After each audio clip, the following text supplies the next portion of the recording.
tayo sa Round 2! Gandarela. Oh, tinanggal ko na ang sumpa mo kahapon dahil hinalikan kita. Kahit na pumapangit ka. Oo nga. Kaya pwede na tayong mamuhay happily ever after. Nako, mahal na Prince Pepe, pasensya ka na. Pero hindi pa tayo pwede mamuhay ng happily ever after kasi may sumpa ako.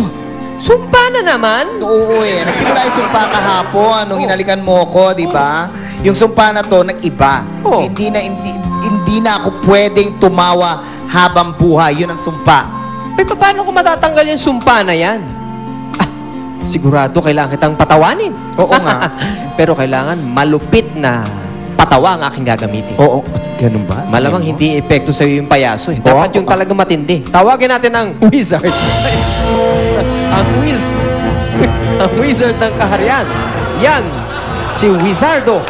Yan, si Mervin the Wizardo. Sigurado kang wizard. Di ba wizard to?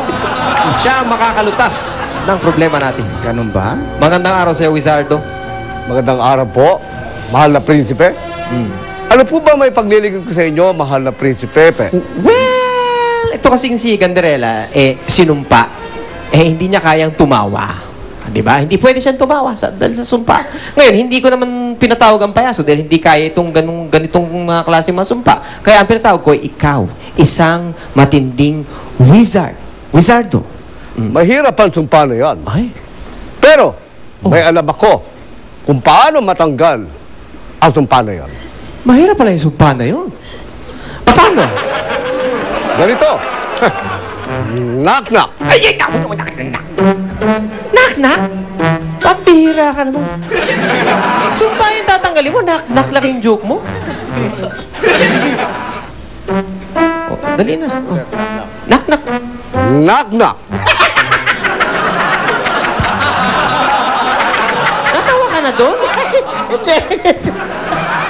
Natawa. Hindi. Ano kasi mababaw lang kaligayahan ko kaya...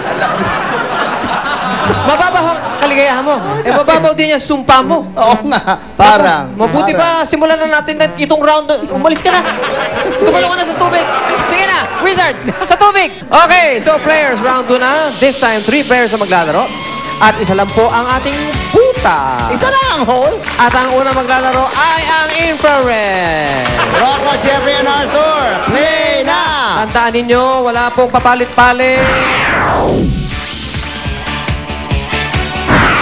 Naglaga na!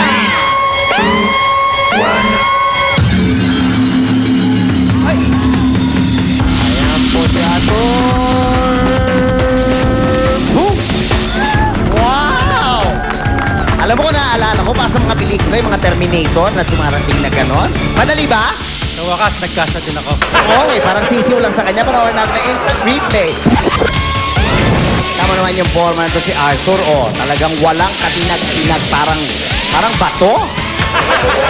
Ito na tamang formation. Panoorin natin. Wala! Malamig ba? Team Bluetooth, Jana Miggy Anyase, play na! Ang kanilang Good luck! laglagan na!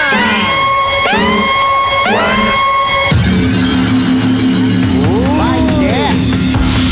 Dito kay Miggy natapan. Aba, yan na nag-focus, nag-concentrate. Miggy, para ka nag-yoga. Ano, nahirapan ka ba dyan sa butas na yan? Sisiw. Ayan, nakita mo si Miggy. Nagmalabuda. Miggy nag-focus. Ito ang tamang formation. Tingnan natin kung tama. Hoy, parang ganun nga. Mahigpit ang labanan, ha? Unahin natin na score ng Team Blue. Bluetooth. Ay, 43. 43 points. Aba, tignan natin kung nag-score ang Infrared. Team Infrared, ito ang score.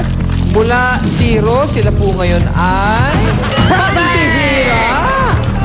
Perfect! Oo, pero 13 points pa rin ang lamang, ha? Ganda rin lang. Ibig sabihin yan, sa round 3, talagang matitira ang matibay. Dapat bumawi dahil 50 points ang perfect score. Oo, kanya-kanya na yan. Kanya-kanya na yan. Tignan natin sa pagbabalik ng Hole in the Wall!